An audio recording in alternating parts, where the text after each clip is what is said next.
Hello दोस्तों, welcome to my YouTube channel Jaiswal series में आपका स्वागत है। आइए मैं बीए पंचम सेमेस्टर तुलनात्मक राजनीति का लेकर आई हूँ। आप लोग देखिएगा, बीए पंचम सेमेस्टर में ये बहुत ही टॉपिक ये जो है बहुत इम्पॉर्टेंट है। तुलनात्मक राजनीति से बहुत ही क्वेश्चन बनते हैं। आप लोग को मैं दिखाऊंगी कैसे कैसे क्वेश्चन बन सकते हैं। तो आइए हम लोग लेके चलते हैं।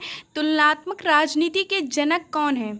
ऐसे क्वेश्चन आएंगे कि तुलनात्मक राजनीति के जनक कौन है, तो आपको वहाँ पे दिया रहेगा ऑप्शन में, 4 ऑप्शन दिया रहेगा, उसमें से आपको अरस्तु पे टिक करना है।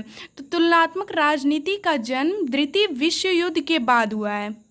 कोई जैसे आ सकता है कि तुलनात्मक राजनीति का जन्म कब से हुआ है?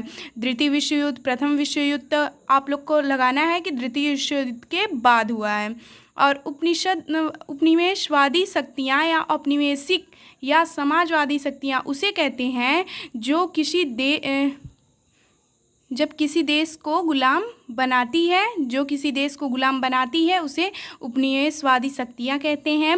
और जैसे कि ब्रिटेन है, दक्षिण अफ्रीका है, जिम्बाब्वे है, ये भारत को क्या बनाए थे? गुलाम बनाए थे ब्रिटेन ने।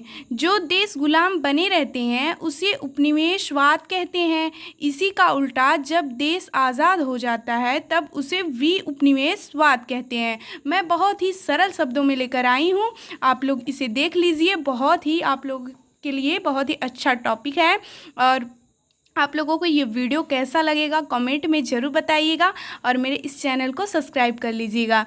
तुलनात्मक राजनीति दो देशों के बीच राजनीति संस्थाओं, तो यहाँ पे दिया है तुलनात्मक राजनीति किसे कहते हैं। तो तुलनात्मक राजनीति दो देशों के बीच राजनीतिक संस्थाओं और व्यवस्थाओं की होती है। गैर राजनीति तत्वों के बीच तुलना की जाती है जिनका प्रभाव राजनीतिक व्यवस्थाओं की कार्यप्रणाली पर पड़ रहा है। राजनीतिक दल, जाति व्यवस्था। तो आइए हम परिभाषा के तौर पे देखते हैं। कुछ समर्थक हैं क्या कहते हैं तुलनात्मक राजनीति के बारे में। तो आइए, जीन ब्लोंडेल के अनुसार तुलनात्मक राजनीति वर्तमान विश्व में राष्ट्रीय सरकारों के प्रतिमानों का अध्ययन है। और तुलनात्मक राजनीति का क्षेत्र तुलनात्मक शासन की अपेक्षा व्यापक है। तुलनात्मक राजनीति की प्रकृति स्वरूप, इसका प्रकृति स्वरूप क्या है तो इसको हम देखेंगे। तो तुलनात्मक राजनीति के प्रकृति स्वरूप को 2 भागों में डिवाइड किया गया है। तो पहला है क्षैतिज और फिर दूसरा है लंबवत। पहले हम लंबवत को देखते हैं। तो लंबवत किसे कहते हैं? तो इसमें विभिन्न स्तरों की सरकारों की तुलना की जाती है। सरकार के कितने स्तर हैं कमेंट में ज़रूर बताइएगा। सरकार के 3 स्तर हैं, एक राष्ट्रीय स्तर, एक राज्य स्तर, एक स्थानीय स्तर। तो जी.के. रॉबर्ट्स के समर्थक को देखते हैं। तो ये क्या कहते हैं? इस विषय सामग्री की अनिश्चितता इसके बारे में यह कहने के लिए विवश करती है कि तुलनात्मक राजनीति सब कुछ है या कुछ नहीं। और स्प्रिंगलर के अनुसार तुलनात्मक राजनीति को व्यवहारवादी अध्ययनों का महाद्वीप कहा है।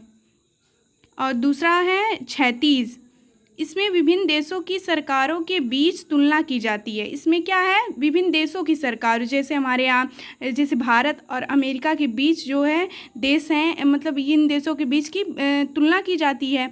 और ये भी है कि एक ही देश में विभिन्न कालखंडों की तुलना, जैसे कि आप लोग देख सकते हो कि इंदिरा गांधी की सरकार और हमारी मोदी सरकार के बीच में भी तुलना की जा सकती है। इसे ही हम तुलनात्मक राजनीति में देखते हैं। तो तुलनात्मक राजनीति के विषय क्षेत्र के बारे में भी हम लोग जान लें।